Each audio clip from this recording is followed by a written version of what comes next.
ನಮಸ್ಕಾರ ಗುರುಗಳಿಗೆ.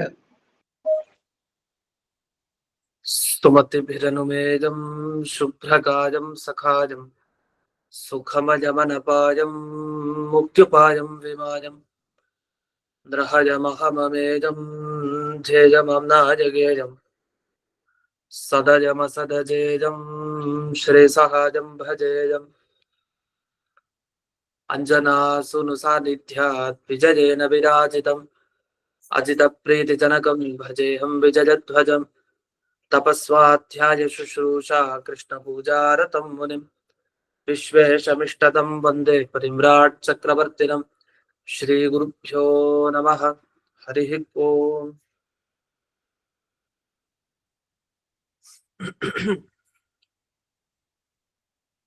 ಜನ್ಮಾದ್ಯಸ್ಯ ಜತೋನ್ವಯಾದಿತರತಶ್ಚಾರ್ಥೇಷ್ವಭಿಘ್ನಸ್ವರಾಟ್ ತೇನೇ ಬ್ರಹ್ಮ ಹೃದಯ ಆದಿಕವಯೇ ಮುಹ್ಯಂತಿ ಯಂ ಸೂರಯಃ ತೇಜೋ ವಾರಿಮೃತಾಂ ಯಥಾ ವಿನಿಮಯೋ ಯತ್ರ ತ್ರಿಸರ್ಗೋ ಮೃಷಾ ಧಾಮ್ನಾ ಸ್ವೇನ ಸದಾ ನಿರಸ್ತಕುಹಕಂ ಸತ್ಯಂ ಪರಂ ಧೀಮಹಿ. ಓಂ ಸ್ವಸ್ತಿಸ್ತು ಸತಾಂ ಅಶೇಷ ಸನ್ಮಂಗಲಾನಿ ಭವಂತು. ಸಮ್ಯಕ್ ಶ್ಲೋಕೈಕ ಶ್ರವಣ ಪಠನ ಮಾತ್ರೇಣ ವಕ್ತುಶ್ಚ ಶ್ರೋತॄಣಾಂ ನಿಖಿಲ ಕಲಿಕೃತ ಕಲ್ಮಷ ಅಪನೋದನ ಪಡುತ್ತಾರೆ. ಶ್ರೀಮದ್ ಭಾಗವತೆ ಮಹಾಪುರಾಣೆ ದ್ವಿತೀಯ ಸ್ಕಂಧೆ ಸಪ್ತಮಾಧ್ಯಾಯೇ ಅದ್ಯ ಕಥಾನುವಾದೇ ಸತಿ ಕಿಂಚಿತ್ ಪೂರ್ವ ಕಥಾನುವಾದ. ಇದುವರೆಗೆ ಕೃಷ್ಣನ ಚರಿತ್ರೆಯನ್ನ ಭಾಗವತದಲ್ಲಿ ನೋಡ್ತಾ ಇದ್ವಿ. ಈಗ ಮುಂದೆ ಇನ್ನೊಂದು ಕೃಷ್ಣನ ಮಹಿಮೆಯನ್ನು ತಿಳಿಸ್ತಾರೆ. 33ನೆಯ ಶ್ಲೋಕ. ಕ್ರೀಡನ್ ವನೇ ನಿಶಿ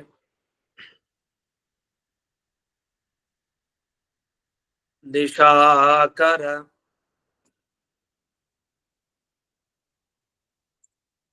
ರಶ್ಮಿ ಗೌರ್ಯಾಂ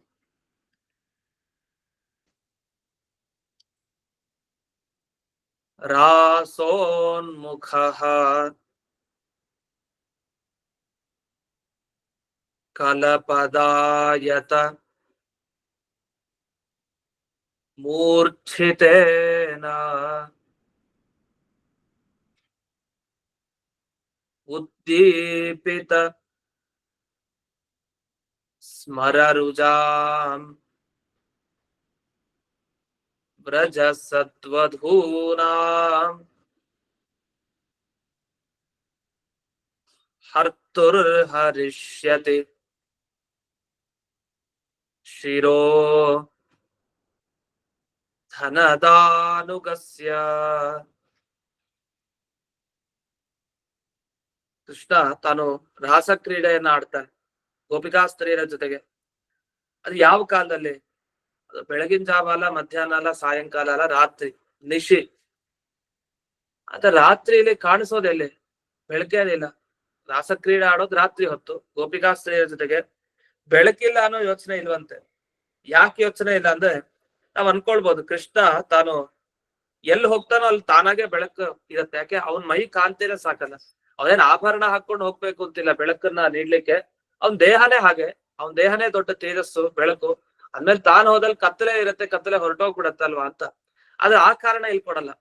ವಸ್ತುತಃ ನಿಜ, ದೇವ್ರು ಹೋಗ್ತಾರೆ ಅಂದ್ರೆ ಅಲ್ಲಿ ಬೆಳಕು ತಾನಾಗೆ ಇರತ್ತೆ ಅಂತ ಅರ್ಥ. ಅಲ್ಲಿ ಕತ್ತಲೆ ಎಲ್ಲೂ ಇರೋದೇ ಇಲ್ಲ. ದೇವ್ರು ಹೋದ ಕಡೆ ಕತ್ತಲೆ ಅಂತ ಇಲ್ವೇ ಇಲ್ಲ. ಆದ್ರೆ ಇಲ್ಲಿ ರಾತ್ರಿನೂ ಬೆಳಗಿನ ತರ ಇತ್ತಂತೆ. ಅದ್ ಹೇಗೆ ರಾತ್ರಿ ಕಾಲ ಬೆಳಗಿನ ತರ ಹೇಗಾಯ್ತು ಅಂತ ಒಂದು ಪ್ರಶ್ನೆ ಮಾಡ್ತಾರೆ.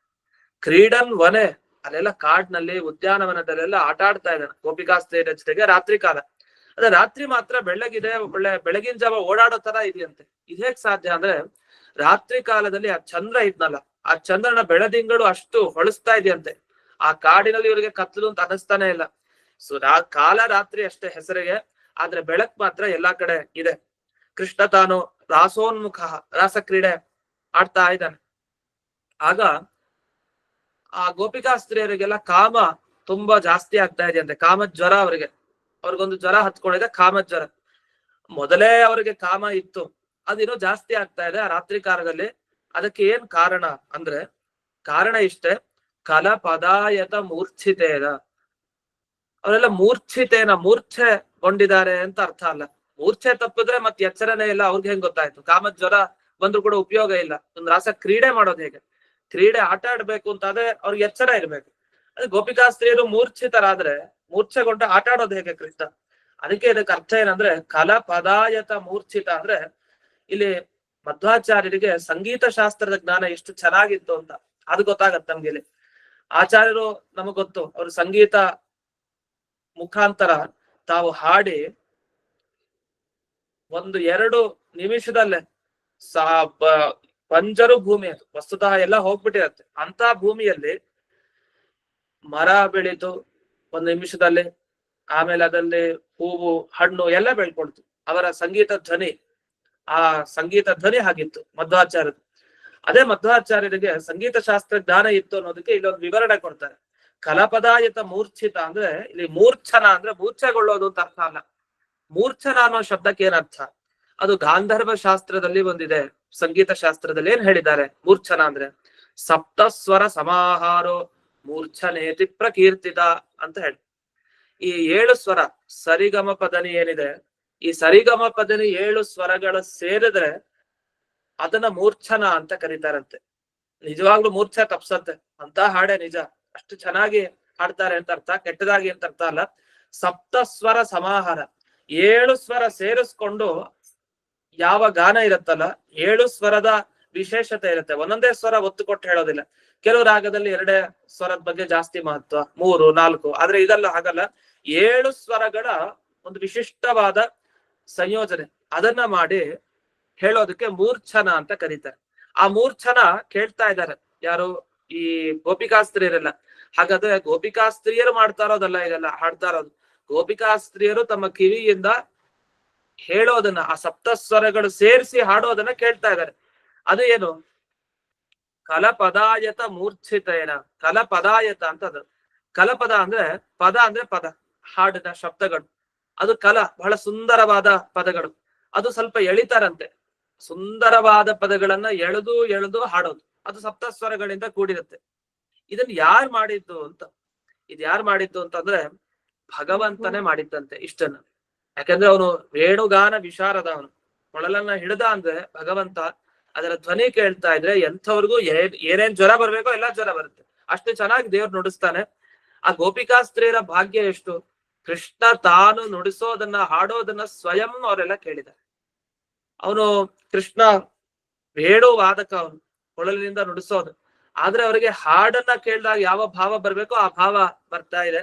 ಆ ನಿಟ್ಟಿನಲ್ಲಿ ಭಗವಂತ ತಾನು ಹಾಡ್ಲಿಕ್ಕೂ ಬರುತ್ತೆ. ದೇವ್ರಿಗೆ ಹಾಡ್ಲಿಕ್ ಬರಲ್ಲ ಅಂತ ಏನಿಲ್ಲ, ನುಡಿಸೋರ್ಗೆ ಹಾಡ್ಲಿಕ್ ಬರಲ್ಲ ಅಂದ್ರೆ ಏನ್ ಹಾಗೇನಿಲ್ಲ. ಭಗವಂತ ತಾನು ನುಡಿಸೋನು ಹಾಡ್ಲಿಕ್ಕೂ ಬರುತ್ತೆ ಅಂತ ಕೃಷ್ಣ ತಾನು ಯಾವಾಗ ಈ ಸಪ್ತ ಸ್ವರಗಳ ಸಮ್ಮೇಳನ ಮಾಡಿ ತಾನು ಯಾವಾಗ ಹಾಡ್ತಾ ಇದ್ದಾನೆ, ಆಗ ಎಲ್ಲ ಗೋಪಿಕಾಸ್ತ್ರೀಯರಿಗೆ ಆ ರಾತ್ರಿ ಕಾಲದಲ್ಲಿ ಇನ್ನು ಕಾಮ ಜ್ವರ ಹೆಚ್ಚುತ್ತಾ ಇದೆ. ರಜ ಸದ್ವಧೂನ, ರಜ ಸದ್ವಧುಗಳು ಅಂದ್ರೆ ವ್ರಜ ಅಂದ್ರೆ ಗೋಕುಲ, ನಂದಗೋಕುಲ. ಆ ನಂದಗೋಕುಲದಲ್ಲಿರುವಂತ ಸದ್ವಧುಗಳು ಅಂತ ಅವ್ರು ಒಳ್ಳೆ ಸ್ತ್ರೀಯರಂತೆ.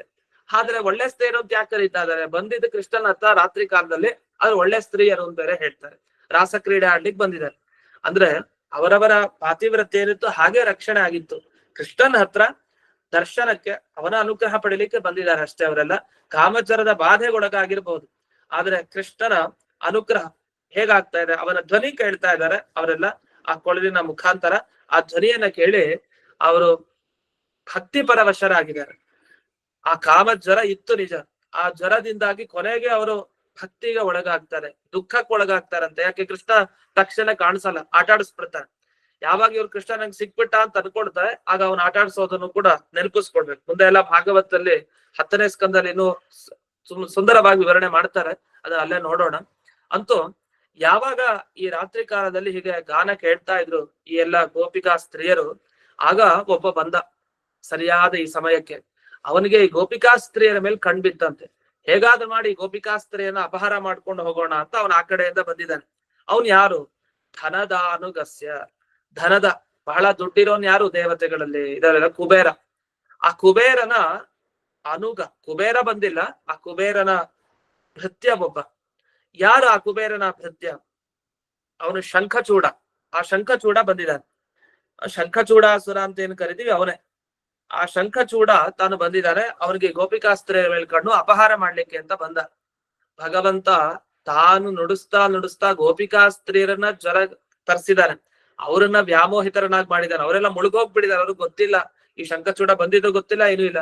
ಆದ್ರೆ ದೇವರು ತಾನು ಒಂದ್ ಕೆಲಸ ಮಾಡ್ಬೇಕಾದ್ರೆ ಇನ್ನೆಲ್ಲಾ ನಿಗಾ ಇಟ್ಟಿರ್ತಾನೆ. ಎಲ್ಲಾ ಕಡೆ ಅವನ್ ಕಣ್ಣಿರತ್ತೆ, ಎಲ್ಲಾ ಕಡೆ ಅವನ ದಿವ್ಯವಾದ ಜ್ಞಾನ ಇರುತ್ತೆ. ಇವನ ಅಸುರ ಬಂದಿದ್ ಗೊತ್ತು, ಇನ್ ಗೋಪಿಕಾಸ್ತ್ರೀಯರನ್ನ ಕದ್ಕೊಂಡು ಹೋಗ್ತಾರೆ ಅಂತಾನೂ ಗೊತ್ತು. ನುಡಿಸ್ತಾ ಇದ್ದಾನೆ, ಈ ಕಡೆ ಆ ಗೋಪಿಕಾಸ್ತ್ರೀಯರೆಲ್ಲ ಕೃಷ್ಣನೇ ನೋಡ್ತಾ ಅಲ್ಲೇ ಮುಳುಗ್ಬಿಟ್ಟಿದ್ದಾರೆ. ಆದ್ರೆ ಕೃಷ್ಣನಿಗೆ ಎಚ್ಚರ ಇದೆ, ಆ ಕಡೆ ಬಂದ ಶಂಖಚೂಡಾಸುರ, ಅದಕ್ಕೆ ಬಿಡ್ತಾನ, ಅವನ ತಲೆಯನ್ನ ಅಲ್ಲಿ ಕತ್ತರಿಸಿ ಹಾಕ್ಬಿಡ್ತಾನೆ ಕೃಷ್ಣ. ಅದರಿಂದ ಕೃಷ್ಣ ತಾನು ಒಳ್ಳೆಯವರಿಗೆ ಅನುಗ್ರಹ ಮಾಡ್ತಾ ಇರ್ತಾನೆ, ಹಾಗಂತ ಒಳ್ಳೆಯವ್ರಿಗೆ ಕೆಟ್ಟದಾಗ್ತಾ ಇದ್ರೆ ತಾನೇ ಆ ಕೆಟ್ಟದ್ದನ್ನೆಲ್ಲ ದೂರನೂ ಮಾಡ್ತಾನೆ. ಹಾಗಾಗಿ ಕೃಷ್ಣ ತಾನು ಒಂದ್ ಕಡೆಯಿಂದ ಒಬ್ಬರ ನೋಡ್ತಾ ಇದ್ದಾನೆ, ಮತ್ತೊಂದ್ ಕಡೆ ಅವನ್ ಗೊತ್ತಿಲ್ಲ ಅಂತಿಲ್ಲ, ಮತ್ತೊಂದ್ ಕಡೆ ಅವನ ದೃಷ್ಟಿ ಇದ್ದೇ ಇರುತ್ತೆ. ಒಳ್ಳೆಯವ್ರಿಗೆ ಅನುಗ್ರಹ ಮಾಡ್ತಾ ಅವ್ರಿಗೆ ಬರೋ ಕೆಟ್ಟದ್ದನ್ನೆಲ್ಲ ವಾರಣೆ ಮಾಡ್ತಾನೆ ಅನ್ನೋದಕ್ಕೆ ಇದೊಂದು ಸುಂದರವಾದ ದೃಷ್ಟಾಂತ ಅಂತ ಇಲ್ಲಿ ಬ್ರಹ್ಮದೇವರು ತಾವು ನಾರದರಿಗೆ ಈ ಕೃಷ್ಣನ ಸ್ತೋತ್ರವನ್ನ ಮುಂದೆ ಮಾಡ್ತಾ ಹೋಗ್ತಾ ಇದ್ದಾರೆ. ಹಾಗಾದ್ರೆ ಈ ತರ ಒಂದು ದಿವ್ಯ ವ್ಯಕ್ತಿತ್ವ, ಒಂದ್ ಕಡೆ ಮುಳುಗ್ಬಿಟ್ಟು ಅದು ಗೋಪಿಕಾಸ್ತ್ರೀಯರು ಸುತ್ತುವರೆದಿದ್ದಾನೆ, ಮಧ್ಯ ಕೃಷ್ಣ ಇದ್ದಾನೆ. ಅವನಿಗೆ ಶಂಖಚೂಡಾಸುರ ಬಂದಿದ್ದು ಹೇಗ್ ಗೊತ್ತಾಯ್ತು? ಅವನು ಮುಳುಗಿರ್ತಾನೆ, ಸ್ತ್ರೀಯರ ಜೊತೆಗೆ ವಿಹಾರ ಮಾಡ್ತಾ. ಇಷ್ಟೆಲ್ಲ ಇದ್ದಾಗಲೂ ತಾನು ಎಚ್ಚರದಿಂದ ಹಿಡಿದು, ಅಂದ್ರೆ ಗೋಪಿಕಾಸ್ತ್ರೀಯರ ಜೊತೆಗಿದ್ದು ಸಂಘ ಇಲ್ಲದೆ ಇರೋ ತರ ಇದ್ದಾನೆ. ಸ್ತ್ರೀಯರ ಜೊತೆಗೆ ಇದ್ರೂ ಸಂಘ ಇಲ್ಲ ಅನ್ನೋದು ಬಹಳ ದೊಡ್ಡ ವಿಷಯ, ಇದು ಅಸಾಧ್ಯವಾದ ವಿಷಯ. ಇಂಥ ಅಸಾಧ್ಯವಾದ ವಿಷಯ ಕಾಣ್ತಾ ಇದೆ ಕೃಷ್ಣನಲ್ಲಿ ಅಂದ್ರೆ ಆ ಕೃಷ್ಣ ಭಗವಂತನೇ ಆಗಿರ್ಬೇಕು ಹೊರತು ಬೇರೆಯವರು ಆಗ್ಲಿಕ್ಕೆ ಸಾಧ್ಯ ಇಲ್ಲ. ಆದ್ರಿಂದ ಇದೆಲ್ಲ ಭಗವಂತನ ಮಹಿಮೆ.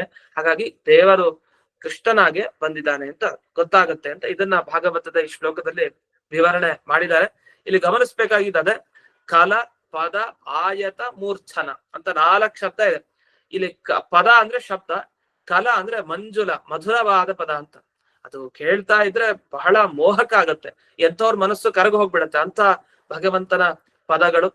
ಆ ಆಯತ ದೀರ್ಘವಾಗಿ ಎಳಿತಾ ಇದ್ದಾನೆ, ಆ ಸಪ್ತಸ್ವರಗಳನ್ನ ಮೇಳೈಸ್ಕೊಂಡು ಈ ತರ ದೇವರ ಗಾನವನ್ನ ಕೇಳ್ತಾ ಇದ್ದಾನೆ. ದೇವರು ಮಾತಾಡೋದ್ ಕೇಳೋದೇ ಕಷ್ಟ, ಅದರಲ್ಲಿ ಹಾಡೋದು, ಆ ಹಾಡೋದ್ರಲ್ಲಿ 7 ಸ್ವರಗಳ ಸಮಾಹಾರ, ಅದನ್ನ ಮೇಳೈಸಿಕೊಂಡು ಸೇರಿಸ್ಕೊಂಡು ಸುಂದರವಾದ ಶಬ್ದಗಳೊಂದಿಗೆ ಭಗವಂತ ಹಾಡ್ತಾ ಇದ್ದಾನೆ ಅಂತ ಬಂತು. ಆದ್ರೆ ದೇವರು ಹಾಡಿದ್ ಏನ್ ಹಾಡ್ಬೇಕು ಅಂತ, ಯಾಕೆಂದ್ರೆ ದೇವರು ಇವಾಗ ದಾಸರಾದ್ರೆ ದೇವ್ರ ಬಗ್ಗೆ ಕೊಂಡಾಡ್ಬೇಕು. ಅದೇ ದೇವರು ಯಾರ ಮೇಲೆ ಕೊಂಡಾಡ್ಬೇಕು? ದೇವರು ಕೊಂಡಾಡಿದ್ರೆ ಸ್ತೋತ್ರ ಮಾಡಿದ್ರೆ ತನ್ನಂತಾನೇ ಸ್ತೋತ್ರ ಮಾಡ್ಬೇಕು ಹೊರತು ಇದೇನಿಲ್ಲ. ಆದ್ರೆ ಅದ್ ಏನ್ ಮಾಡ್ದ ಅವನ್ ಧ್ವನಿ ಅನ್ನೋದನ್ನ ಮಾತ್ರ ಎಲ್ಲೂ ವರ್ಣನೆ ಮಾಡ್ಲಿಲ್ಲ. ಅವನು ಮಾಡೋ ಧ್ವನಿ ತುಂಬಾ ಚೆನ್ನಾಗಿತ್ತು, ಅಲ್ಲಿ 7 ಸ್ವರಗಳ ಸಂಯೋಜನೆ ಇತ್ತು ಅಷ್ಟೇ ಹೇಳ್ತಾರೆ ಹೊರತು ಆ ಧ್ವನಿ ಏನು, ಅಲ್ಲಿ ಬಂದ ಶಬ್ದ ಯಾವುದು ಅದ್ ಗೊತ್ತಾಗಲ್ಲ. ಆ ಶಬ್ದಗಳ ಬಗ್ಗೆ ವಿವರಣೆ ಮಾಡ್ಲಿಲ್ಲ ಇಲ್ಲಿ. ಅಂತೂ ಈ ರೀತಿ ದುಷ್ಟರ ಶಿಕ್ಷಣ, ಶಿಷ್ಟರ ರಕ್ಷಣ, ಈ 2 ಕಾರ್ಯವನ್ನ ಇಲ್ಲಿ ಮಾಡಿದ್ದನ್ನ ಇಲ್ಲಿ ಚೆನ್ನಾಗಿ ವರ್ಣಿಸಿದ್ದಾರೆ. ಇದು ಮುಂದೆ ಹೋಗೋಣ. ಮುಂದೆ ಒಂದು 2-3 ಶ್ಲೋಕಗಳಲ್ಲಿ ಪೂರ್ತಿ ಇಲ್ಲಿ ಅದರ ಸಂಗ್ರಹವನ್ನ ಮಾಡ್ತಾರೆ. 2 ಶ್ಲೋಕ ಇದೆ ಮುಂದಕ್ಕೆ, 2 ಶ್ಲೋಕದಲ್ಲೇ ಮಾಡ್ತಾರೆ. ಮುಂದೆ ವ್ಯಾಸಾವತಾರದ ವರ್ಣನೆ ಬರುತ್ತೆ, ವೇದವ್ಯಾಸರ ವರ್ಣನೆ. ಈಗ 34ನೇ ಶ್ಲೋಕ. ಯೇ ಚ ಪ್ರಲಂಬಖರ ತರ್ತುರ ಕೇಶ್ಯರಿಷ್ಟ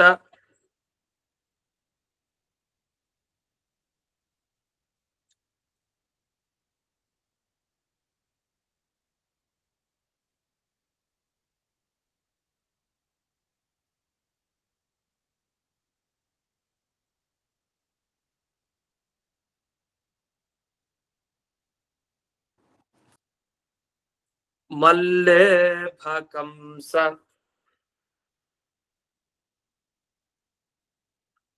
ಯವನಾಹ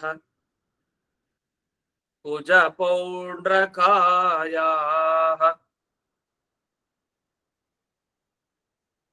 ಅನ್ಯೇಪಿ ಶಾಲ್ವ ಕಪಿಬಲ್ವಲ ದಂತವಕ್ರ ಸಪ್ತೋಕ್ಷ ಶಂಬರ ವಿಡೂರಥ ರುಗ್ಮಿ ಮುಖ್ಯಾಹ.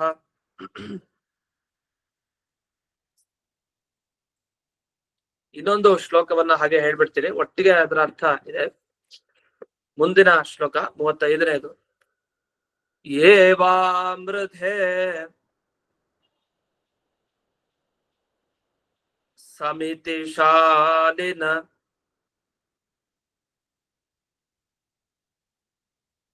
ಆತ್ತಚಾಪಾಃ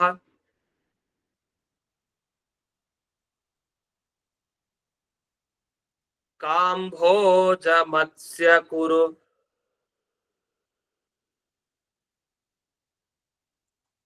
ಸೃಂಜಯ ಕೈಕಯಾರ್ಣಾಃ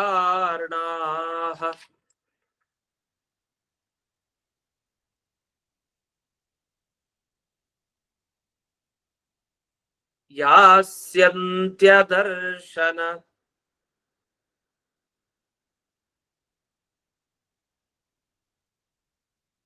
ಮಿತಾ ಬಲ ಪಾರ್ಥ ಭೀಮ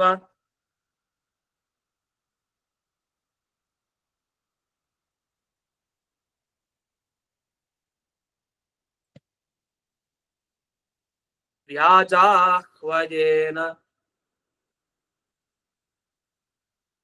ಹರಿಣಾ ನಿಲಯಂ ತದೀಯಂ.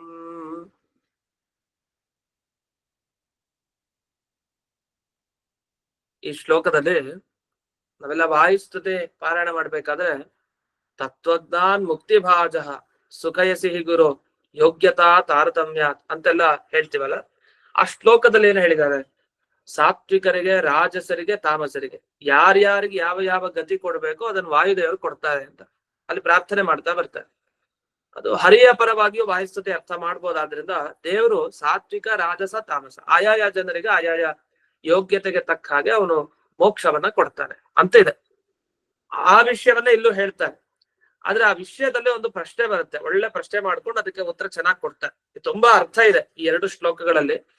ಮೇಲ್ನೋಟಕ್ಕೆ ಸುಲಭ ಅನ್ನಿಸ್ಬೋದು, ಅದು ತುಂಬಾ ಕಠಿಣವಾದ ಶ್ಲೋಕ ಇದು.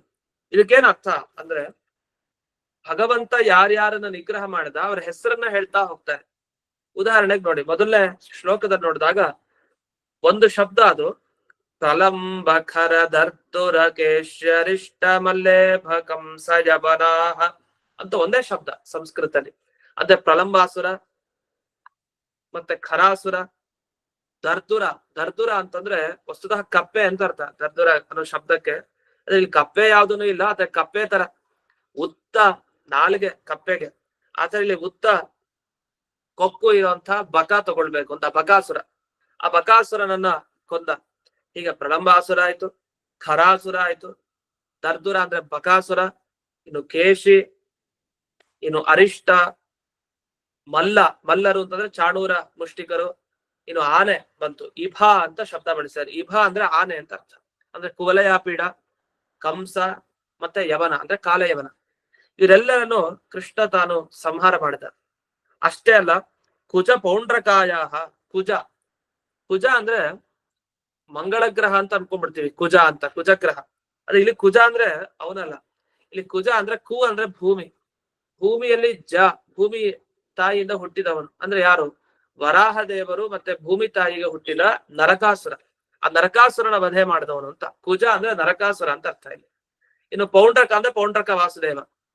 ಇಷ್ಟೇ ಅಲ್ಲ, ಶಾಲ್ವ, ಕಪಿ, ಪಲ್ವಲ ಅಂದ್ರೆ ಸಾಲ್ವ, ಮಹಿಂದ ಮತ್ತೆ ವಿವಿಧ ಅಂತ ಏನ್ ಹೇಳ್ತೀವಿ ಅವನು, ಅಂದ್ರೆ ಕಪಿ ಅನ್ನೋ ಶಬ್ದದಿಂದ ಅವ್ರನ್ನ ತಗೊಳ್ಬೇಕು. ಇನ್ನು ಬಲ್ವಲ, ದಂತವಕ್ತ್ರ. ಇಲ್ಲಿ ದಂತ ವಕ್ರ ಅಂತ ಏನು ಶಬ್ದ ಹಾಕಿದ್ದಾರೆ, ಇಲ್ಲಿ ದಂತ ವಕ್ರ ಅಂತ ಒಂದು ಶಬ್ದನು ಹಾಕಿದ್ದಾರೆ. ಅದರಲ್ಲಿ ವಕ್ರ ಅನ್ನೋದು ಬೇಡ, ದಂತ ವಕ್ರ ಅಂತಾನೆ ಇಟ್ಕೊಳ್ಳಿ. ದಂತ ವಕ್ರ ಅಂತ ಬೇಡ, ದಂತ ವಕ್ರ ಅಂತ ಮಾಡ್ಕೊಳ್ಳಿ. ಈ PDF ನಲ್ಲಿ ಅನ್ವಯ ಅರ್ಥ ಕೊಟ್ಟಿದ್ರಲ್ಲ ಅಲ್ಲಿ ತಿದ್ಕೊಬೇಕು, ದಂತ ವಕ್ರ. ಇನ್ನು ಸಪ್ತೋಕ್ಷ. ಉಕ್ಷ ಅಂದ್ರೆ ಗೂಳಿಗಳು, ಒಟ್ಟು 7 ಗೂಳಿಗಳು. ಇನ್ನು ಶಂಬರಾಸುರ, ವಿಡೂರಥ ಮತ್ತೆ ರುಗ್ಮಿ, ಹೀಗೆ ಬೇಕಾದಷ್ಟು ಜನ. ಇವ್ರನ್ನೆಲ್ಲ ಅಷ್ಟೇ ಅಲ್ಲ, ಸಮಿತಿ ಶಾಲಿನಃ. ಸಮಿತಿ ಅಂದ್ರೆ ಯುದ್ಧ, ಯುದ್ಧದಲ್ಲಿ ಇದ್ದ ಅಂದ್ರೆ ಕುರು ಪಾಂಡವರ ಸೇನೆದಲ್ಲಿ ಇದ್ದವರು. ಅಲ್ಲಿ ಯಾರ್ಯಾರು ದುಷ್ಟರು ಇದ್ರು ಆ ಸೇನೆ ಸೇರಿದಾಗ ಅಂಥ ದುಷ್ಟರನ್ನ, ಯಾರ್ಯಾರು ಧನುಸ್ಸನ್ನ ಹಿಡ್ಕೊಂಡು ರೆಡಿ ಆಗಿದ್ರು ಅಂಥವನ್ನೆಲ್ಲ ತಾನು ಕೃಷ್ಣ ಅವನ್ನೆಲ್ಲ ಅದರ್ಶನ ಮಿತ, ಅವರೆಲ್ಲ ಕಣ್ಣು ಕಾಣಿಸ್ಬಾರ್ದು ಮುಂದಕ್ಕೆ, ಅಂದ್ರೆ ಅವನ್ನೆಲ್ಲ ಮರಣ ಆ ಯುದ್ಧ ರಂಗದಲ್ಲಿ ಅವನ್ನೆಲ್ಲ ಸಂಹಾರ ಮಾಡಿದ್ದಾನೆ. ಕಾಂಬೋಜ, ಮತ್ಸ್ಯ ದೇಶದವರು, ಕುರುದೇಶ, ಸೃಂಜಯ ದೇಶದವರು, ಕೈಕಯ ದೇಶದವರು ಎಲ್ಲರೂ ಕೂಡ ಆ ಕೃಷ್ಣನಿಂದ ನೇರವಾಗಿ ಎಲ್ಲರೂ ಸತ್ತಿದ್ದಾರೆ, ಮರಣವನ್ನ ಹೊಂದಿದ್ದಾರೆ ಅಂತ.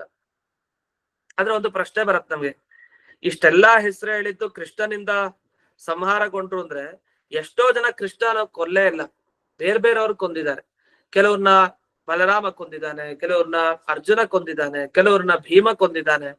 ಆದ್ರೆ ನೀವೇನ್ ಹೇಳ್ತಾ ಇದೀರಿ, ಕೃಷ್ಣನೇ ಇಷ್ಟು ಈಗೇನ್ ಪಟ್ಟಿ ಹೇಳ್ದೆ ಇಷ್ಟನ್ನೆಲ್ಲ ಕೃಷ್ಣನೇ ತಾನು ಕೊಂದಿದ್ದಾನೆ ಅಂತ ಬಂತು. ಅದೇ ಇದು ಹೇಗ್ ಸರಿ ಅಂದಾಗ ಅದಕ್ಕೆ ನಿಜವಾಗಿ ಬಲರಾಮ, ಅರ್ಜುನ ಮತ್ತೆ ಭೀಮ ಇವರೆಲ್ಲ ಕೊಂದಿದ್ದು ಅನ್ನೋದಕ್ಕೆ ಏನ್ ಅರ್ಥ, ಆ ಬಲರಾಮನ ಒಳಗಡೆ ಬಲರಾಮ ಅನ್ನೋ ಹೆಸರಲ್ಲಿ ದೇವರೇ ಇದ್ದ, ಅರ್ಜುನನ ಒಳಗಡೆ ಅರ್ಜುನ ಅನ್ನೋ ಹೆಸರಲ್ಲಿ ಅವನೇ ಇದ್ದ, ಭೀಮನ ಒಳಗಡೆ ಭೀಮ ಅನ್ನೋ ಹೆಸರಲ್ಲಿ ಅವನೇ ಇದ್ದ, ಅವನೇ ಎಲ್ಲರ ಒಳಗಡೆ ಇದ್ದು ಆಯಾಯ ದುಷ್ಟರನ್ನ ಸಂಹಾರ ಮಾಡಿದ್ದು ಅಂತ ಅರ್ಥ.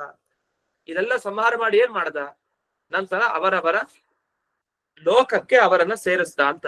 ವಸ್ತುತ ಅವರವರ ಲೋಕ ಅನ್ನೋದಕ್ಕಿಂತ ಭಗವಂತನ ಲೋಕಕ್ಕೆ ಅವರೆಲ್ಲ ಹೋಗಿ ಸೇರಿದ್ರು ಅಂತ ಮಾತು ಬಂದಿದೆ ಇಲ್ಲಿ.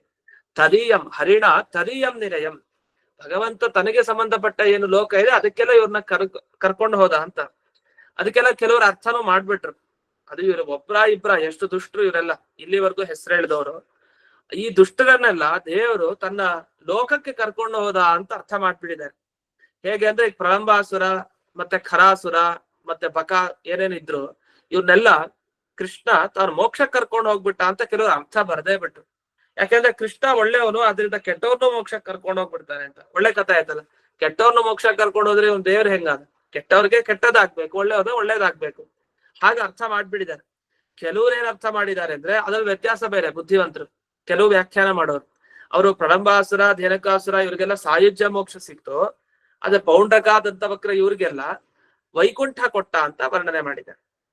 ಕೆಲವ್ರು ಏನ್ ಮಾಡಿದ್ದಾರೆ ಅಂದ್ರೆ ಕೃಷ್ಣ ತನ್ನ ಲೋಕ ಕೊಟ್ಟ ನಿಜ, ಆದ್ರೆ ಯೋಗ್ಯವಾದ ರೀತಿಯಲ್ಲಿ ಕೊಟ್ಟ. ಒಬ್ಬೊಬ್ರಿಗೆ ವೈಕುಂಠ, ಇನ್ನೊಬ್ರಿಗೆ ಸಾಯುಜ್ಯ, ಇನ್ನೊಬ್ರಿಗೆ ಇನ್ನೊಂದು ಅಂತ ಇನ್ನೂ ಪ್ರಭೇದವನ್ನ ಹೇಳ್ತಾ ಹೋದ್ರು. ಅದು ವಾಸ್ತವಿಕವಾಗಿ ಯಾವ್ದು ಸರಿ ಇಲ್ಲ.